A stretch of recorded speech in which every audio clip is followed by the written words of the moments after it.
Hello, hello, my Minglava.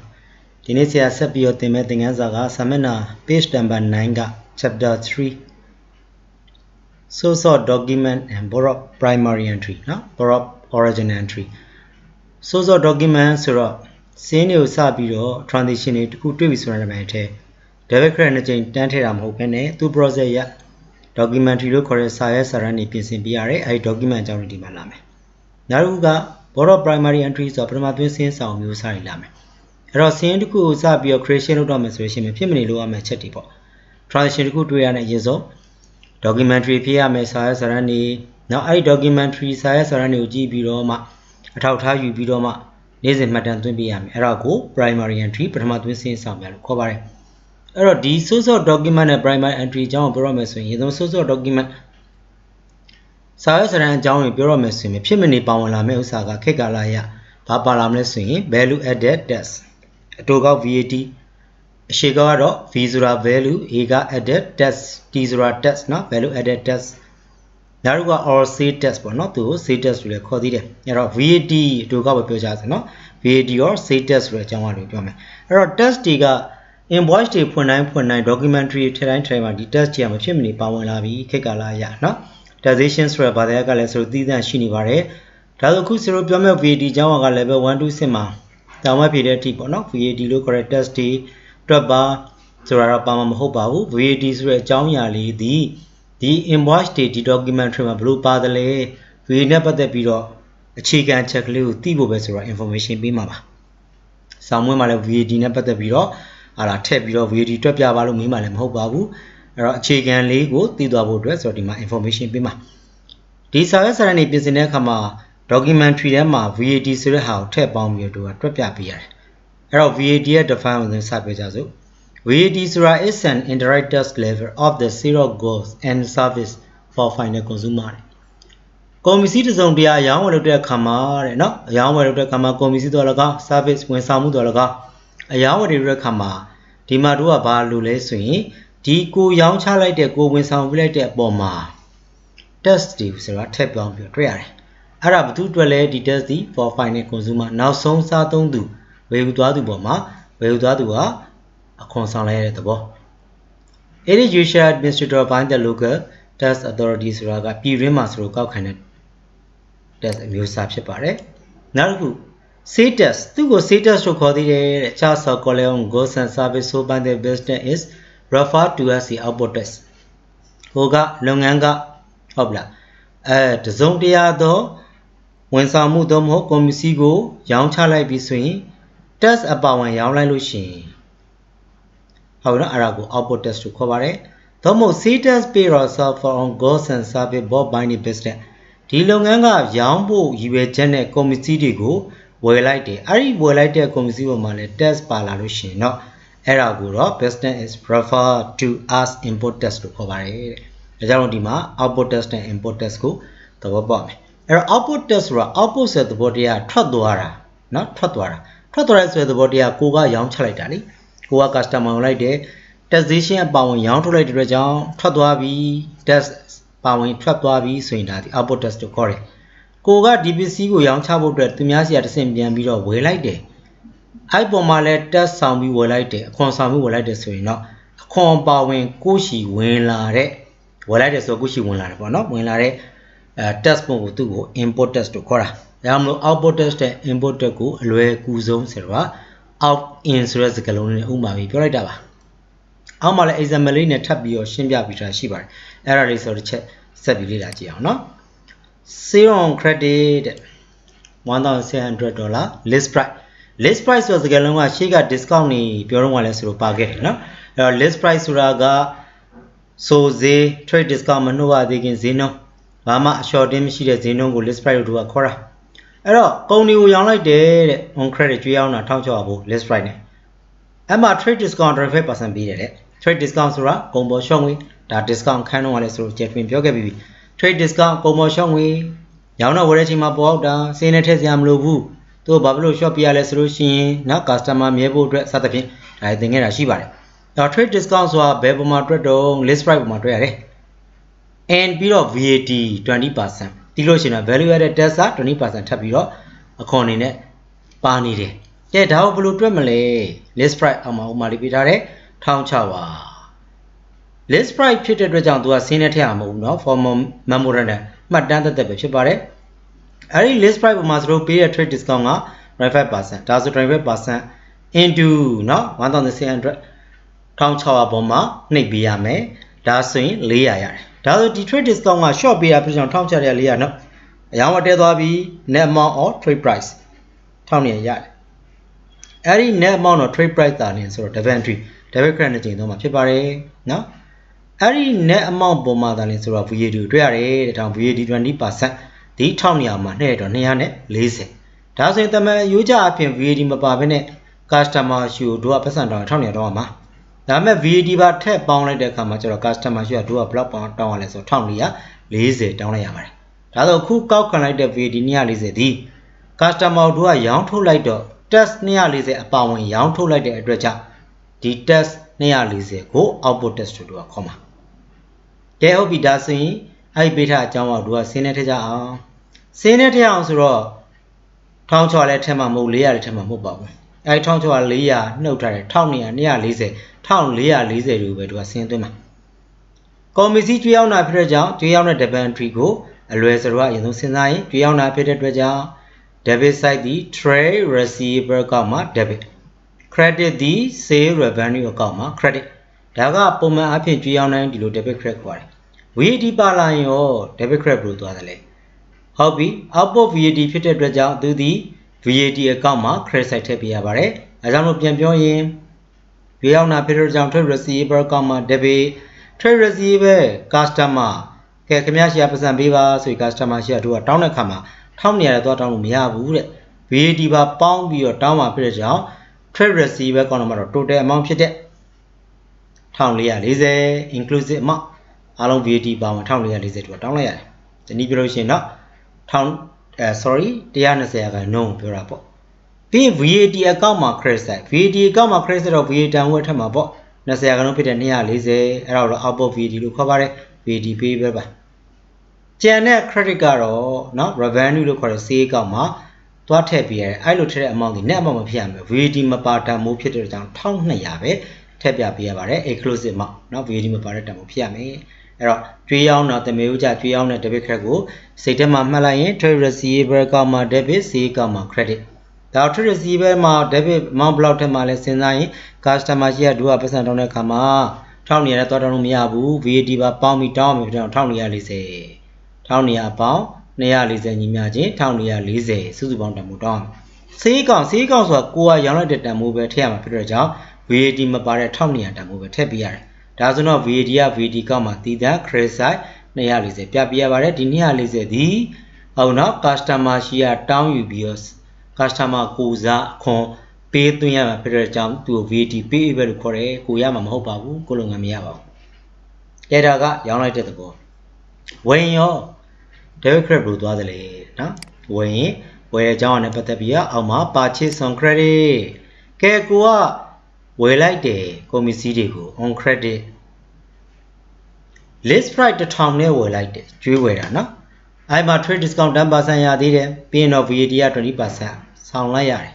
ကဲတော့တွက်မယ်ဆိုရင် list price 1000 trade discount 10% 1000မှာနဲ့ဟုတ်နော်ဒါဆိုရင်နှုတ်ချိုက်တော့ number of trade price ဒီ900အဲ့ဒါစပြီးစဉ်းစားရအောင်မယ်နော်ပြီးတော့မှအဲ့ net amount ပေါ်မှာ VAT 20% နှိပ်180ထက်ပေါင်းစုစုပေါင်း total amount due on 1080ပါ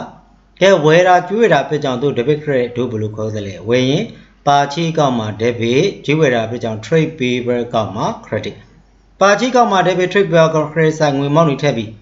ပါချီကောက်မှာ debit ဆိုတော့ကိုဝယ်လိုက်တဲ့တန်မို့ရင်းတန်မို့နဲ့ထည့်ရမှာရင်းတန်မို့နဲ့ဖြစ်ကြောင်း900ထည့်မှာပေါ့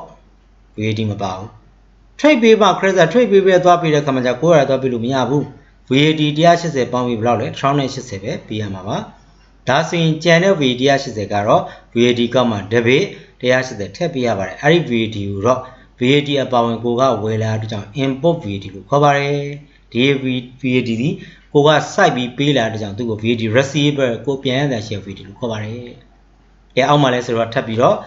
နှုတ်စင်းနဲ့ရှင်းပြပေးရပါတယ်ဒီမှာတော့ဆိုတော့အောက်မှာပြထားပေးတယ်เนาะဒီမှာ output VAT နဲ့ import VAT နှစ်ခုရှင်းလိုက်တယ် output VAT ကများ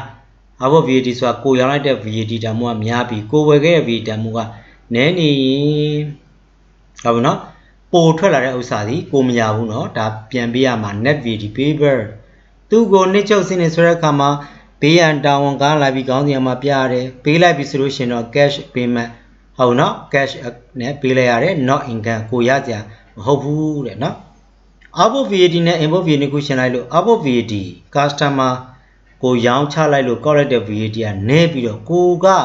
အဲ့ customer ရောင်းမှုတော့ဝယ်လာခဲ့တဲ့ဆောင်ခဲ့ရတဲ့ VAT တန်ဖိုးကများနေခဲ့မယ်ဆိုလို့ရှင်တော့တဲ့အဲ့ဒါဒီ net VAT ဒီကိုရမယ်ပတ်စံဖြစ်သွားပြီတဲ့ VAT receiver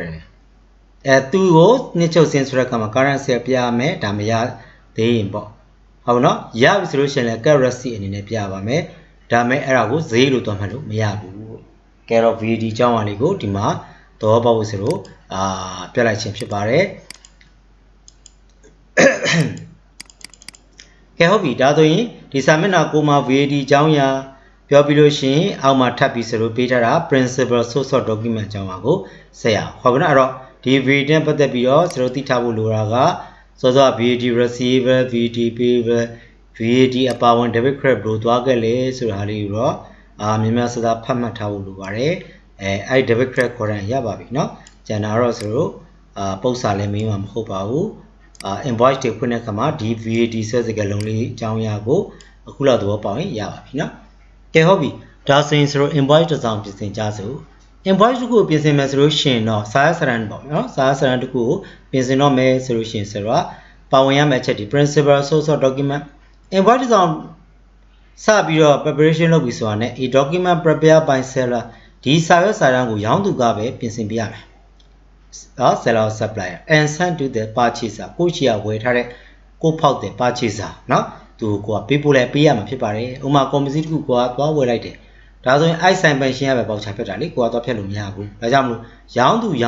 ဘက်ကပဲဒီစာရဲ့စာရန်တွေကိုပြင်ဆင်ပေးရပါတယ် whatever is based by goods on credit it gives detail of the supplier and the customer the goods purchase and their price it contains the following ဒါဆိုရင် invoice တစ်စောင်မှာဘာတွေပါမလဲ invoice တစ်စောင်ပြင်ဆင်ပြီဆိုတော့ဘယ်နံပါတ်1 seller name and address sellers name and address เนาะရောင်းသူအမည်လိပ်စာ sellers VAT registration number တွေပါမယ် purchaser name and address ဝယ်သူရဲ့အမည်လိပ်စာ purchaser ရဲ့ order number and date စပြီး order တင်တဲ့ number date date of delivery ကိုပို့လိုက်တဲ့နေ့ description of a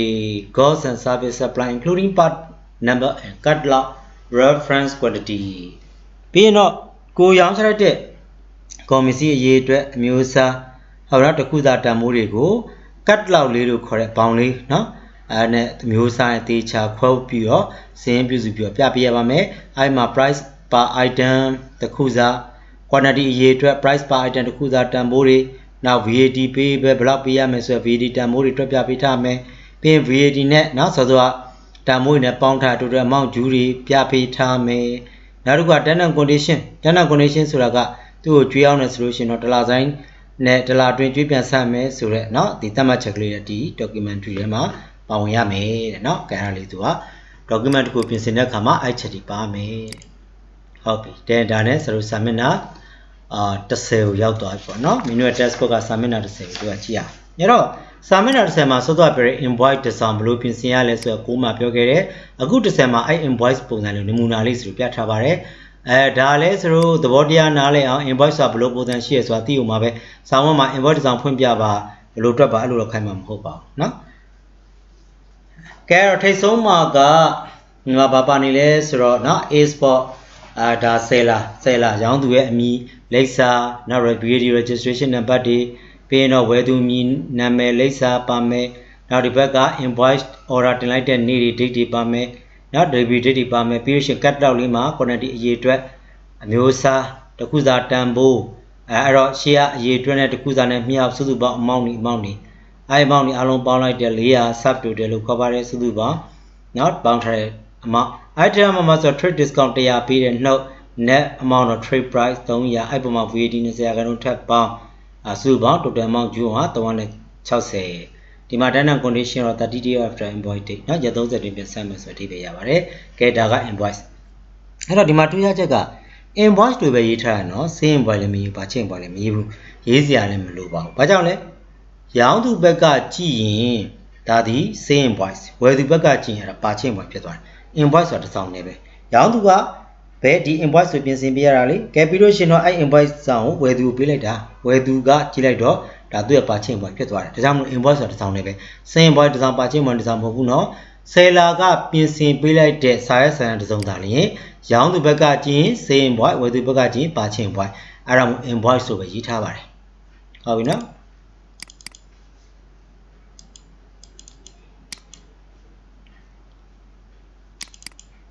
ကဲပြီးရင်နောက်တစ်ခုဆိုလို့ဆက်ရအောင်နောက်ဆက်အောင်ဆိုတော့ invoice ရဲ့အောက်ဖက်မှာเนาะဘာရှိသေးလဲဆိုတော့ credit note ဆိုတဲ့အကြောင်းအရာလေးတစ်ခုဆိုရှိနေသေးတယ်เนาะ credit note ဆိုတာတော့အဲ့ဒါဆိုတော့ return ပါပဲ return ဆိုတာကကိုကကွန်မစီရောင်းလိုက်တယ် customer ကမကြိုက်လို့ကိုရှိပြန်ပို့လိုက်တယ်ဆိုလို့ရှိရင်အဲ့ဒါကို credit လို့ခေါ်ပါတယ်အဲ့တော့ credit ဆိုတာ sale return ပါပဲဒါ sale return ဆိုတော့ purchase return ဆရာရှိမလားဆိုရင် purchase return မရှိပါဘူး sale return ဒါလေ purchase return ဒါလေ sale return ရောင်းသူဘက်ကကြည့်ရင်အဲ့ဒါ sale return ပဲဝယ်သူဘက်ကကြည့် purchase return ပဲဒါကြောင့်မလို့ return credit note ဟုတ်နော် debit note အတူတူပါပဲ a document sent by the supplier to a customer response go return overpayment made by the customer ကွန်မစီမကြိုက်လို့ပြန်ပို့ရင်ရောင်းသူဘက်ကကြည့်ရင် sale return ဝယ်သူဘက်ကကြည့် purchase return အဲ့တော့ကုန်နေမကြိုက်လို့ပြန်ပို့မှလာ credit note သုံးတာမဟုတ်သေးဘူးတဲ့ငွေတွေပုံနေတာတွေ customer ကိုပြန်အပ်တရားရှိနေတာတွေမြန်ပေါ်ပေါက်တယ်ဆိုလို့ရှိရင်လည်းဒီ credit note တစ်စောင်ထုတ်ပြရပါတယ်အဲ့တော့ဒီ credit note မှာလည်းစောစောအတိုင်းပဲထိတ်ဆုံးကရောင်းသူ seller အမည်လိပ်စာပြီးရင်ဘယ်ဘက်တောင်စွန်းမှာနော် customer အမည်လိပ်စာပြီးရင် credit note နံပါတ်တွေ date တွေနောက်ဒီမှာ cut လောက်တွေအရေးအတွက်ဘယ်လောက်ဗာမျိုးစားတစ်ခုကိုဘယ်လောက်စုပေါင်းမှာအဲ့မှာလဲဆိုတော့ဗာတွက်ထားသေးလဲဆိုတော့ VAT တွက်ထားသေးရနော် VAT က 20% ထက်ပေါင်းအဲ့တော့ 86.40 ဒီမှာအကြောင်းပြချက်က reason for credit for soliciting အပျက်စီးပါနေလို့ဆိုတာလေးရေးပေးထားပါတယ်ကဲအဲ့တော့ဒီမှာဆိုတော့ sale invoice purchase invoice debit note credit note ဆိုတဲ့အကြောင်းအရာကိုအကုန်လုံးဆိုပြောလိုက်ပါတယ်ဒီမှာinvoice 4 ဆောင်အကြောင်းပြောလိုက်တာတကယ်ကတော့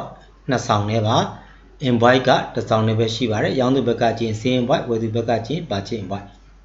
ပြီးရင်တော့ sale return လို့ခေါ်တဲ့ credit note ဒီလည်း1ဆောင်နဲ့ပါပဲရောင်းသူဘက်ကကြည့်လို့ရှိရင် sale return ဝယ်သူဘက်ကကြည့် purchase return နော်အဲ့တော့1ဆောင်နဲ့ပဲရှိပါတယ်ကဲဟုတ်ပြီအဲ့တော့ sale return ကိစ္စတွေပြီးပြီဆိုတာပဲထဲအယောင်းဝယ်လုပ်ငန်းမှာနောက်တစ်ဆင့်ကဘာထက်လဲဆိုတော့ငွေပေးချေဖို့အတွက်စာရင်းတွေတက်ရမယ်နော်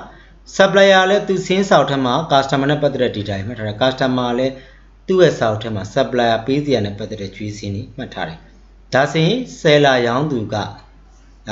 သူစင်းစာအုပ်ထဲက customer နဲ့ပတ်သက်တဲ့ data ချက်လက်တွေကိုကူးရေးပြီးတော့စာရင်းမဟုတ်ဘူးเนาะအကောင့်မဟုတ်ဘဲနဲ့ statement တစ်စောင်ရေးသားပြီးတော့အဲ့ဒီရေးသားထားတဲ့ statement ကို customer ရှိပို့လိုက်တာအဲ့ဒါကို statement တော့အကောင့်ကိုခေါ်ပါတယ်ဒီ statement တော့အကောင့်ပေးရခြင်းဆွဲရခြင်းရွေချက်တွေဆိုရင်အောက်မှာလဲဆိုရေးပြပြီးသားရှိပါတယ် statement တော့အကောင့်ဆိုတာ there is a normally sent to a purchaser at the end of each month and this is state the amount owing to the supplier at the end of this particular month စင်္ဂလာတစ်ခုတွင်လာကုန်သွားတယ်ဆိုလို့ရှိရင်ရောင်းသူနဲ့ဝယ်သူကပုံမှန်အဖြစ်တော့เนาะpurchaser ရှိကိုလာရောင်းသူကနေပြီးတော့စာရွက်စာတမ်းကြောင့်ပေးပို့ပေးရတယ် On receipt of the statement of account the customer should check the detail with their own record to ensure that they agree with the statement အဲ့တော့ customer ကအဲ့ဒီရတဲ့ statement ကိုကြည့်ပြီးတော့သူစင်းစာအချက်လက်တွေနဲ့ပြန်ပြီးတော့တေချာစစ်ရတယ်เนาะဒီ statement ထဲမှာရှိတဲ့အချက်လက်တွေနဲ့ကိုင်းမှုရှိလားမရှိဘူးလား ensure that they agree ဆိုတာเนาะကိုင်းမှုရှိပြီးတေချာပြန်စစ်ရတယ်Being of the statement used too long, the customer to reconcile the amount that they believe they owe the supplier to the amount the supplier believe they owe. တရားတော်တရားပေးစရာရစရာမှန်ကန်မှုရှိမရှိကိုဟာလားပြန်လဲ reconciliation ညှိနှိုင်းပေးဖို့ခွင့်ပြုလိုက်ခြင်းဖြစ်ပါတယ်ဒီ statement ကအကယ်၍အဲ့ဒီစစ်မှာ quality တွေရှိလာတယ်မတူညီတာရှိလို့ရှိရင် any different can then be query เนาะပြန်လဲစစ်ဆေးလို့ရပါတယ်အဲ့တော့ငွေပေးချေမှုမတိုင်ခင်မှာကျွန်တော်တရားစင်းစရာတွေတိုက်ဖို့အတွက် Young Duga, where do she go? Singing the Ari Popio. Ara, Mamma says, say that was statement on cover. Not good. Statement of council of Bungalu let him a sweep up it. No? Statement of compose and use or Chelly Latin.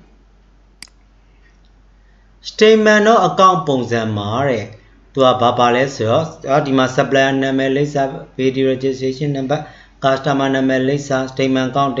sabi, right and need account number the page pame, not good my date, reference, debit, credit, balance. Now,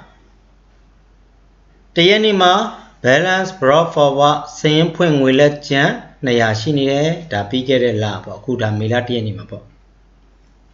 Eberunga Twitcher, no? Eber medianima Twitcher, Nayashini, Ubani Quantana. Pay Mila the anima invite number 20 Shikuna young later, customer. No? Customer young is raw. Debit side went hard, trade receiver, customer calling my debit side, don't want Chelsea. You know what 3 hours Nayali? Touch with the cat, don't want Chelsea of. I don't anima pounded a 3 hours to Banga Chelsea. Just worry. Set anima credit no return 0 dama, no? 0 dance with Piambo like there. Around 0 dance or trade receiver on credit side. Young Taring Chelsea, da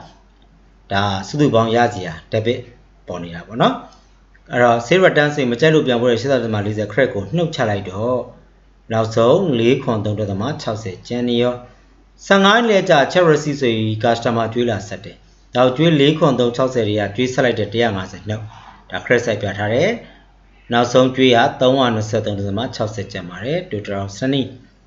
Then I'm going to share 30 from the Royal Vice to Yipi Tower. Get a statement of composition. Yamlo, statement of composition, the date, reference, the debit credit balance with Lumu colon in it. La debit credit go, balance with colon in it, Lumu Peter and the statement of cover. No?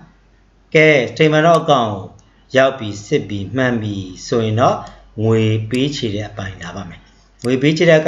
by Ma, Sarah, Bangani Piro. Penny Payama, Becasta go. Now Mimi Lunga within South Yanipio, Trebiba, Subiro, Champion Jack, no? The Bangu Pilain, a remittance advisor to cover. A document sent to supplier with the payment dealing with invoice are being paid and which credit no offset. To go young customer on Tare, Suduba Mountain and Piro, Machalu Piampura credit no be Janaha Pichiamali. If any invoice has to being paid for any reason, it will be left outstanding and can then be correct. Debega again, December, my nation galushin. I mind to be an abuse process, inquiry piano, remittance advice book, and let him Piavare, Dimajaro, remittance advisor. No, say la preparation of Miaro, we twist sama preja. Young where do buy a gabe, no? Sabio, Nametapia bare, 2 semester supply Nametive on the Malare, being not on and die. Radio registration and barometer advice date amount, not being date, invoice and credit note, invoice credit note, payment, not Tavia Minado any mare, Kamia, Jogo Juan Tare, no? Pizza number, don't issue what to the bomb of Lias the Shini there.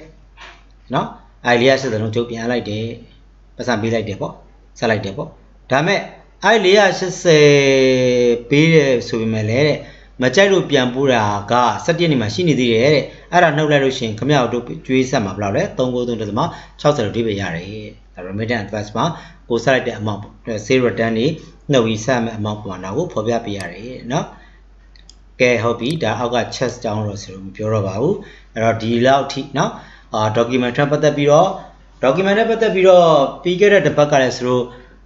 transition conamu, document conamu, no? I am a viewer through Brahmatin since our conamura, Dwares or Halis through Jagabure. Araminu, Trigger Valley, no, no, I have Jagabure, and bigger the Bacas of Piatra Posamale, Dilu Peter, no? Pianji Minutu Valley, man.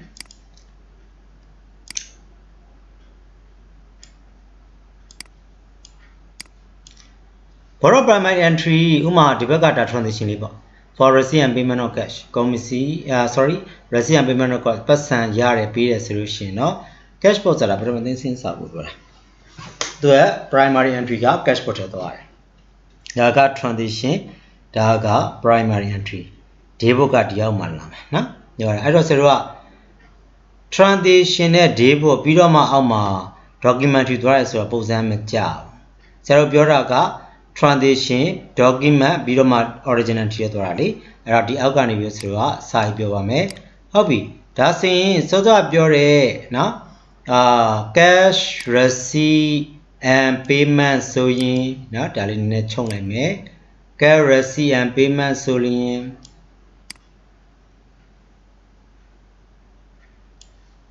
cash for receipt and payment of cash ဆိုရင်သူရဲ့ source of document က check and remittance advice cash voucher ဒီလိုပြောတယ်နော် check and remittance advice သို့မဟုတ် cash voucher original entry က cash for receipt and payment of cash transaction ဆိုရင် document က check and remittance advice cash voucher original entry က cash for credit စီကြွေးရောက်တာဆိုရင်တော့ source of document က same invoice original entry က same date ပေါ့ credit purchase transaction ဆိုရင် purchase invoice document က borrow primary entry က purchase date ပေါ့ sale return from credit customer ဆိုရင်သူရဲ့ document စာရွက်စာတမ်းဒီ credit note ပါအဲ့ credit note ထဲမှာပထမသွင်းစင်းစာဖြစ်တဲ့ sale return တပုတ်ထည့်သွားပါတယ် purchase return to credit supplier ဆိုရင်သူရဲ့ document က debit note borrow primary entry ပထမသွင်းစင်းစာက purchase return တပုတ် for recording small item of expenditure ဈေးအနေချင်းပေးလိုက်တာဆိုရင်တော့သူရဲ့ပထမသွင်းsource of document က petty cash voucher ဖွင့်ရမယ်ပြီးရင်ပထမသွင်းစင်းစာ borrow primary entry က petty cash ပို့တော့သွားတယ်နောက်တစ်ခုက instruction for debit entry ဆိုတော့ relevant ledger သက်ဆိုင်ရာ ledger တော့ debit credit ပို့သွားဆိုရင်ကြားရဆိုလို့ရှိရင်တော့သူ့ရဲ့ပထမသွင်းစင်းစာ source of document က journal voucher ပထမသွင်းစင်းစာကတော့ journal နဲ့သွားပါတယ်ဆိုတာမင်းတို့ note တွေဆိုပြီးထားပါတယ်အဲ့ဒါလေးပြန်ဖတ်ပြန်လေ့လာပြီးတော့မေခွန်းလေးဆိုတော့တွက်ထားဖို့လိုပါတယ်မေခွန်းတစ်စုံဆိုတော့ပေးထားရှိပါတယ်နော်ကဲဟုတ်ပြီမေခွန်းနဲ့ပတ်သက်ပြီးတော့ဒီမှာမင်းတို့ပေးထားတဲ့မေခွန်းကဒီမေခွန်းတစ်စုံဆိုတော့မင်းတို့ပေးမှုပါတယ် Mary prepare account to 31st month each year the following transaction record ဒီစကလုံးဒီဘောစာကြောင်းတော့ပါခြင်းမပါမယ်ဒီနေ့3 5 6ဆိုပြီးဒါလေးကိုရေးပြီးတော့ဒီအောက်ကပြီးတဲ့ဇာတ်ခါမှာမင်းတို့ဖြည့်တော့ဖြည့်ခိုင်းမှုပါတယ်ဥပမာဆိုပါစို့ so goes to John on credit John ကိုကုန်နေရောင်းလိုက်တယ်ကျွေးရောင်းတယ်ဒါဆိုရင်ဒီအခုပြောတဲ့1 2 3 4 5 6လို့ခေါ်တဲ့ဒါ transition တွေပြီးထားတာပေါ့နော်ဒီ transition တွေကိုတဲ့မိကွန်းအောက်မှာပြောလဲဆိုတော့ using the format as given show the borrow original entry for each of the 6 transition above အပေါ်ပေးထားတဲ့ transition 6မျိုးကိုပထမသင်းစင်းစာရွေးပြပါတဲ့အောက်မှာပေးထားတဲ့ format နဲ့ for both the debit and credit side of each transition show ပြီးဒီ transition တစ်ခုချင်းစီရဲ့ debit side credit side debit entry ကိုလည်းပြောပါဦးတဲ့ပေးနံပါတ်က the account to which it would be post ဘယ် account မှာဟုတ်နော် debit credit ဘယ်လိုသွားသလဲအဲ့ဒါပြီး and the ledger ရွေးပြပါအောင်နဲ့ sale ledger လား purchase ledger လား general ledger လား debit credit လည်းခေါ်ခိုင်းတယ်နော်ပထမသင်းစင်းစာကိုလည်းရွေးခိုင်းတယ် debit credit လည်းခေါ်ခိုင်းတယ်အဲ့ debit credit ထည့်တဲ့ account တွေဒီ ledger သုံးမှာဘယ် ledger လဲသွားပေါ်တယ်လေတဲ့နောက်က by financial statement it mean either statement of profit and loss statement of financial position တဲ့ဒီမှာ financial statement ဆိုတာဒီဟာကိုပြောတာတဲ့ statement of profit and loss statement of financial position နှစ်ချုပ်စင်းတွေပြောနေတာတဲ့ an example of paying Simon trade paper ဥပမာဆိုပါစို့တဲ့ Simon ဆိုတာ trade paper ကိုပေးစာချက်ကျွေးရှင်အဲ့ trade paper ကိုကျွေးဆက်လိုက်တယ်ဆိုပါစို့ by check has been given ကျွေးဆက်လိုက်ဆိုပါစို့ဒါဆိုရင်ဘယ်လိုသွားမလဲပထမသင်းစင်းစာအုပ်ကကျွေးဆက်လိုက်တော့receipt and payment ဟုတ်နော် transaction လေးဒါမှမဟုတ် cash ပို့ထည့်သွားတယ်ပထမသင်းစင်းစာအုပ်ကဒီမှာ document ရွေးမခံဘူးနော် original entry ပြီးရင် debit credit ဘယ်လိုသွားသလဲဒီမှာ debit credit သွားမှာဘယ် account မှာ debit လဲ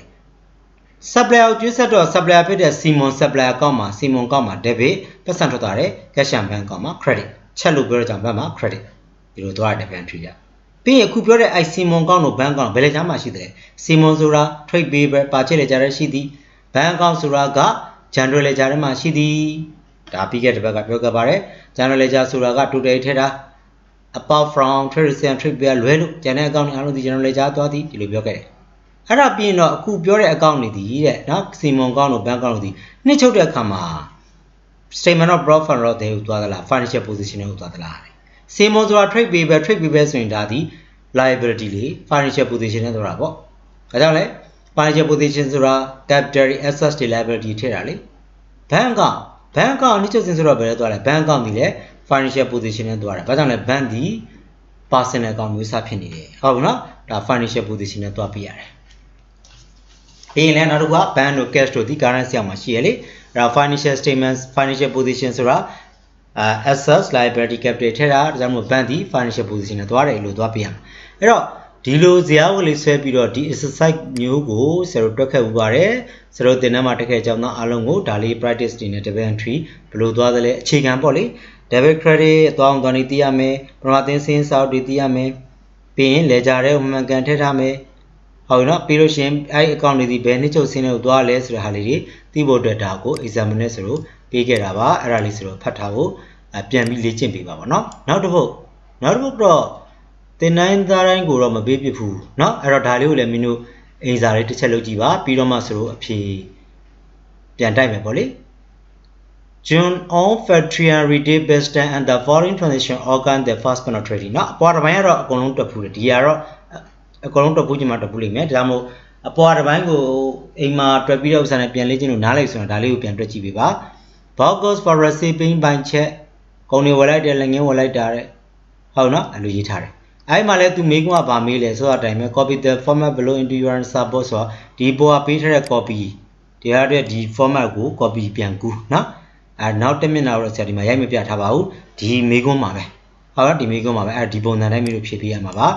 အဲ့ဒါထဲမှာဗာပြလဲ original tree for each transaction ပထမသင်စင်းစာကိုရွေးပေးပါဒီ column ရှေ့ column မှာရှာလေးပေါ့เนาะပြီးရင်တော့ both debit side and credit side show the account to which each item should be post debit credit ရွေးခိုင်းတယ်both the debit side and credit side show ledger ပြီးရင် ledger ပဲ ledger မှာပေါ်တယ်လဲမိတယ်ပြီးတော့ each accounting entry in the financial statement which the account would be shown ဆိုတော့အဲ့ account တွေဒီနှစ်ချုပ်စင်းရဲ့ဘယ်နှစ်ချုပ်စင်းနဲ့တွားတယ် income statement လား financial position လားအဲ့ဒါလေးဆိုတော့ဖြေပြပေးပါမယ်เนาะအဲ့တော့အပွားတစ်ပုဒ်ကတော့တို့သင်တန်းမှာတွက်ပြထားပါတယ်နောက်တစ်ပုဒ်ကတော့ဆိုလို့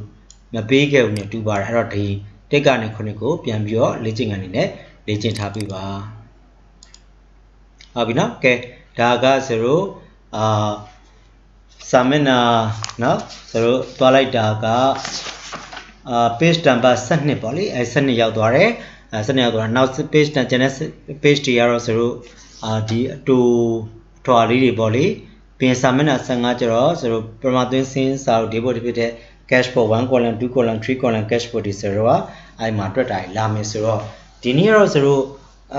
ပြောမဲ့အခြေခံပိုင်းတွေကိုဒီမှာညီကုန်းချုပ်သွားပြီပေါ့လေအဲ့အခြေခံပိုင်းလေးကိုတခြားလေးတွေဖတ်မှတ်ထားလို့လိုပါတယ်အခုဆရာတို့ဒီမှာပြထားတဲ့ဒီ exercise ကလေးလည်းပြန်လုပ်ပြီးပါဒါတွေကမင်းတို့ကိုသင်ထားတဲ့เนาะဒီအကြောင်းအရာတွေမှာအကုန်ပါပါတယ်ဒီ transition တွေ document တွေเนาะသွားအောင်သွားနည်းတွေမှာပါပါတယ်အဲ့ဒါလေးမင်းတို့ပြန်လေ့လာပါ all cash and bank ဆို cash voucher cash portal သွားတယ်เนาะပြီးရင် ledger သွားမှာ travel and financial statement နဲ့သွားတယ်ဆိုပြီးတော့I20 မှာမေကွန်းတစ်စုံဆိုတော့ပေးခဲ့ပြပါတယ်so goes to John ဆိုတော့ဥစ္စာလေးပေါ့เนาะပြီးတော့မှအခုဆိုတော့ထပ်ပြီးတဲ့မေကွန်းကတော့ဒါအောက်တစ်ပိုင်းကเนาะဒီမေကွန်းလေးကိုယ့်အကိုအိမ်မှာ practice လုပ်ပြနားမရရှင်းလဲဆိုတော့ပြန်မေးလို့ရပါတယ်เนาะဒီဥစ္စာလေးပေါ့အလုံးပေါင်း9ခုပါတယ်အဲ့9ခုတခြားလေးပြန်ပြီးတော့ဖတ်ထားပေးဖို့လိုပါတယ်เนาะကဲဒါကဆိုတော့ဒီသင်ခန်းစာနဲ့ပတ်သက်ပြီးတော့ဒီနေ့ဆိုတော့video file ဒီ file နဲ့ဆိုလို့ရှိရင် video 3 file ရှိပါနေအဲ့အခြေခံဆိုတော့ online နေပြီးတော့မင်းတို့တွေစာနယ်ကွင်းကောင်ဒီမှာဆိုလို့ဒါလေးကိုဆိုတော့ပြန်ပြီးတော့ revision နဲ့ record ပြန်ခေါ်ပေးတာတစ်လုံးရနှလုံးရဒီတစ်လုံးနဲ့နာရင်ပါအောင်ဆိုတော့လေ့ကျင့်ပေးတာပေါ့လေဟုတ်ပြီအဲ့တော့ဒီခုတင်လိုက်တဲ့ video file 3မှန်သေချာဆေးဆက်ပြန်ပြီးတော့နော်မင်းတို့ dashboard တွေစာစံအနေနဲ့အခြေခံနေပြန်လေ့လာပြီးလို့ရှိရင်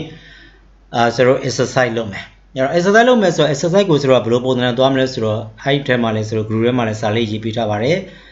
ဆရာရဲ့ဒီ Facebook စာမျက်နှာမှာဆိုတော့ post တစ်ခုတင်ပေးပါမယ်အဲ့ဒီ post ကတော့ဆိုတော့အခုအခြေခံအနေနဲ့ဆိုင်တဲ့မေးခွန်းကို multiple choice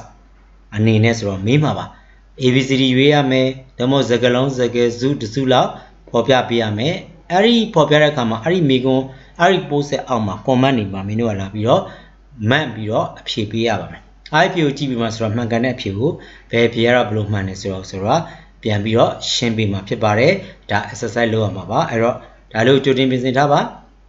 အဲ့ဒီ exercise လုပ် လုပ်ဖို့အတွက်ဆိုတော့ post တင်တဲ့နေရာစာပြီးမင်းတို့ကို group ထဲမှာဆိုလို့ပြောပါမယ်အဲ့ထက်မှလာပြီးတယောက်ချင်းစီဖြည့်ပေးပါ comment ထဲမှာဟုတ်ပြီနော်ကိုယ့်ရဲ့ account ကနေပြီးတော့